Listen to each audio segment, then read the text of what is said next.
السلام عليكم، ازيكم حبايبي؟ عاملين ايه؟ يا رب تكونوا بخير. معاكم دعاء باشا، صاحبة قناة فرش عرايس طنطاوية. اللي اول مرة يشوف قناتي، انا دعاء بفرش شقق عرايس. اتمنى تشتركوا في القناة وتفعلوا زر الجرس للكل عشان يوصل لكم كل جديد في شغلي بامر الله. النهاردة ان شاء الله معانا فرشقة عروسة جديدة، احلى عروسة. ربنا يبارك لها ويسعدها ويهنيها يا رب. كده قبل ما ناخد جولة سريعة في شقة عروستنا، اتمنى منكم تدعوا لها دعوة حلوة. ربنا يملاها لها حب وفرحة وسعادة وبركة يا رب، اللهم امين.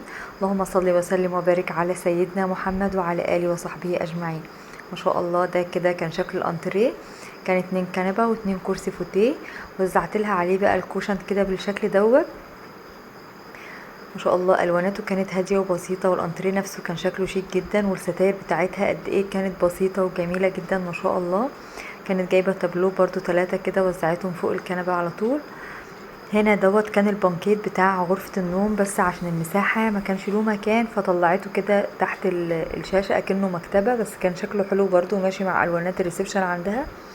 دي كانت الترابيزة بتاعتها، كانت جايبة ترابيزة ستيل جولد كده ما شاء الله، كان شكلها برضو مميز وشيك جدا. هنا ترابيزة السفرة بتاعتها ما شاء الله، ولا حول ولا قوة الا بالله. ربنا يبارك لعروستنا يا رب. حطيت لها عليه رانر طويل كده، وحطينا طبق الفاكهة، وحطينا برضو شيالة الكحك بتاعتها، كان شكلها مميز وشيك جدا.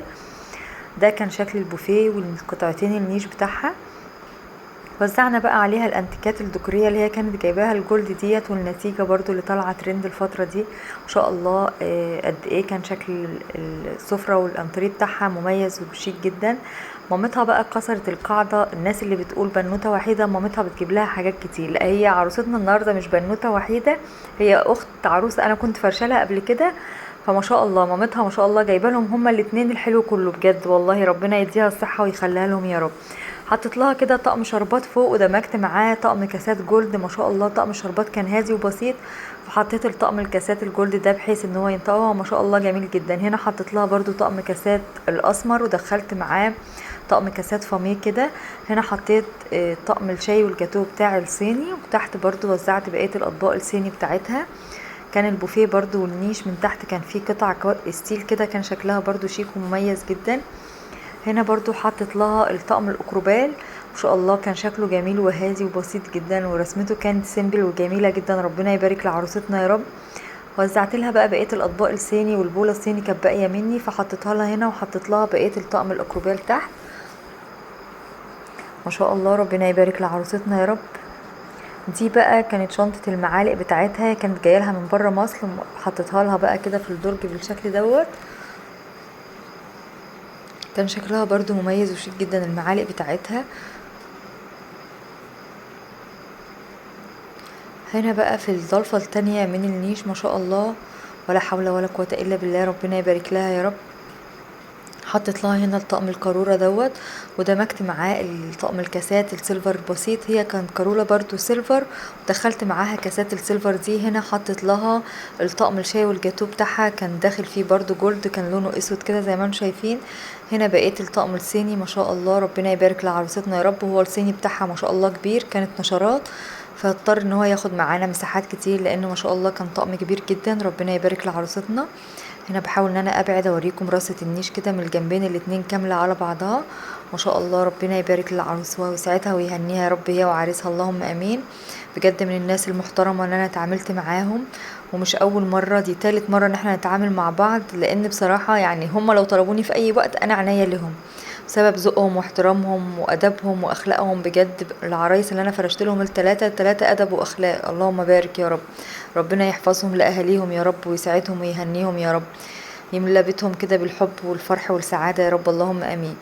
هنا بقى الطرقة دي بتدخلنا جوه الغرف النوم والحمام. وهنا بقى ده كان المطبخ بتاعها ما شاء الله، ربنا يبارك يا رب.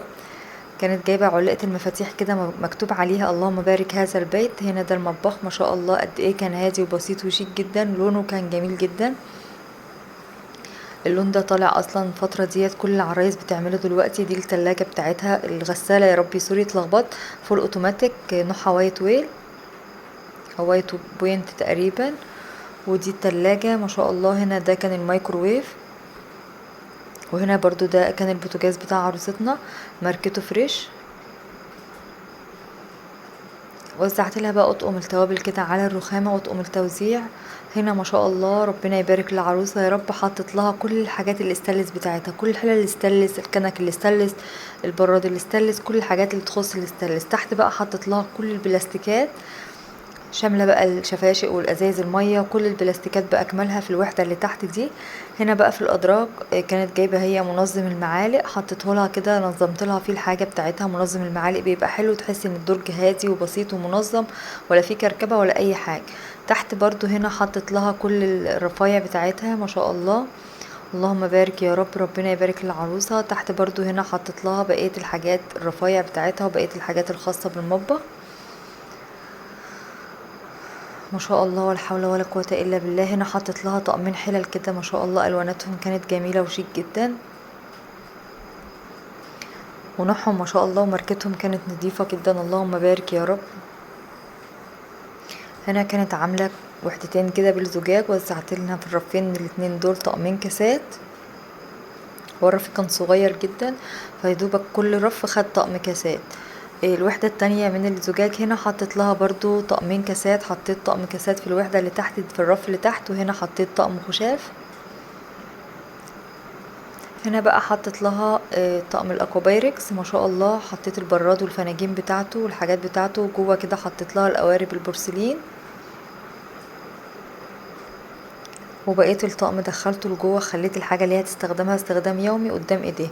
ده كان الطقم الشوربه برضو البورسلين، هي كانت حابه يبقى قريب منها. احنا حاولنا على قد ما نقدر. دي كانت الوحده بتاع الخزينه، هي كانت حابه تبقى برضو قريبه من ايديها في الاستخدام.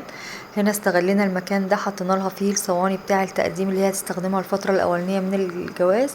هنا برضو حطت لها كل الاجهزه الكهربائيه، الخلاط، الهاند بلندر، الكبه، مكنه الزبادي، ما شاء الله كل الاجهزه الكهربائيه حطيناها هنا في الوحده دي. حطيت كل صواني الكيكه والكب كيك، وحطيت طقم الكنك جرانيت ما شاء الله. ربنا يبارك لعروستنا يا رب. الوحدة دي كانت بتاعة السخان. هنا بقى دي المطبقية، حطيت بقى فيها الأطباق بتاعتها بتاع الاستخدام. حطت لها برضو طقم شوبات مية وعصير وطقم شاي ما شاء الله. قد ايه كانت حاجتها رقيقة وشيك جدا، ربنا يبارك لعروستنا يا رب. فوق بقى الوحدات اللي فوق دي كلها حطت لها بقى الحاجات اللي هي مش هتستخدمها استخدام يومي. يعني المطبخ كان عالي عليا للأسف، معرفتش ان انا افتح لكم الوحدات اللي فوق ما شاء الله، ربنا يبارك لها يا رب. هنا بقى في الطرقة كانت حاطة الجزامة وحاطة مبرد المية. هنا كان الحمام بتاعها اللي كان على ايدي اليمين وانا داخلة. هنا غرفة النوم ما شاء الله، ربنا يبارك لعروستنا يا رب. اللهم بارك، اللهم صل وسلم وبارك على سيدنا محمد وعلى اله وصحبه اجمعين. ما شاء الله ما شاء الله، قد ايه الاوضه كانت رقيقه وجميله جدا، وتقسيمه الدولاب بتاعتها كانت مميزه وحلوه قوي، وما شاء الله خدت حاجات كتير. هي كسرت القاعده، كل العرايس بتجيب المفرش سوفت التركي، هي جايبه ملايه ما شاء الله، يعني احسن من 60 مفرش بجد، عمليه وفي الاستخدام حلو قوي، وفي الفرش شكلها شيك وقيم وجميل جدا، ربنا يبارك لها يا رب. قالت لي بدل ما اجيب طقم مفرش وانا مش هستخدمه كتير، فانا قلت لا، اجيب ملايات احسن ان انا استخدمه. هنا دي كانت التسريحه بتاعتها، رصت لها كده حاجه التسريحه بالشكل دوت ما شاء الله. كانت جايبه حاجات جميله جدا برضو للتسريحه، وكان في تقسيمه كده وزعنا لها فيها الاكسسوري بتاعتها والحاجات، وزعت لها برضو ازاز البرفيوم بتاعها كده على التسريحه.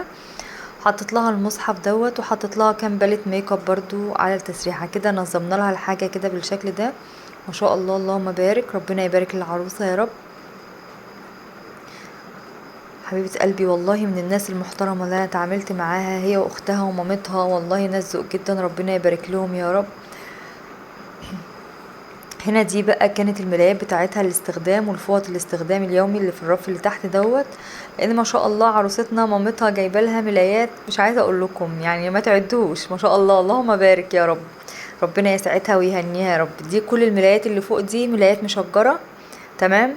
وحطيت برضو دي اللي في الجنب دي دفايه او ملايه شتوي، يعني القطيفه الرصاصي دي ملايه شتوي. هنا بقى الفوط والملايات الاستخدام فوق، رصت لها الفوط برضو رصة حلوة، دي اللي هتبقى معاها فترة طويلة مرصوصة بحيث ان هي ما تجيش جنبها.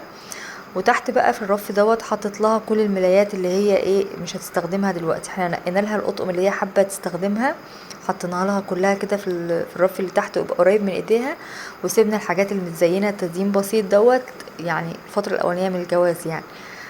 بقيه الدولاب بقى هي كانت رصه الهدوم بتاعتها، هي مكانتش حابه ان انا يعني ارصها لها، هي كانت رصاها بايديها وما شاء الله.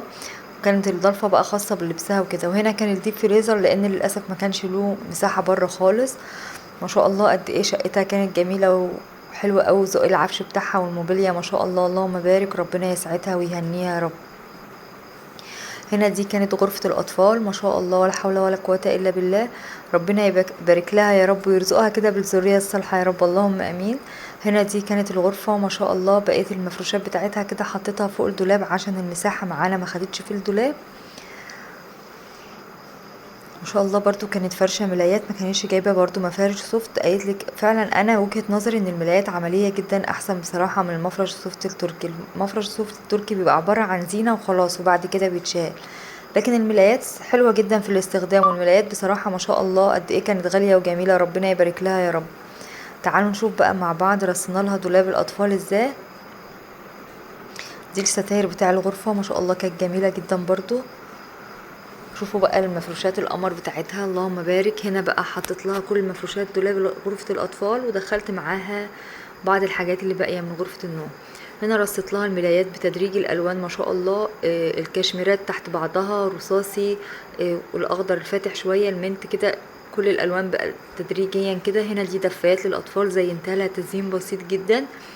هنا حطيت لها برضو كوفرتيات للاطفال ودفايات، مفرش قطيفة للسرير الكبير اللي كان تحت. هنا برضو دفاية للسرير الكبير ومعاه بطانية مفرد، وهنا برضو بطانية للسرير ومعاه دفاية للسرير الكبير. ما شاء الله ده كده كان شكل دولاب الاطفال، اللهم بارك.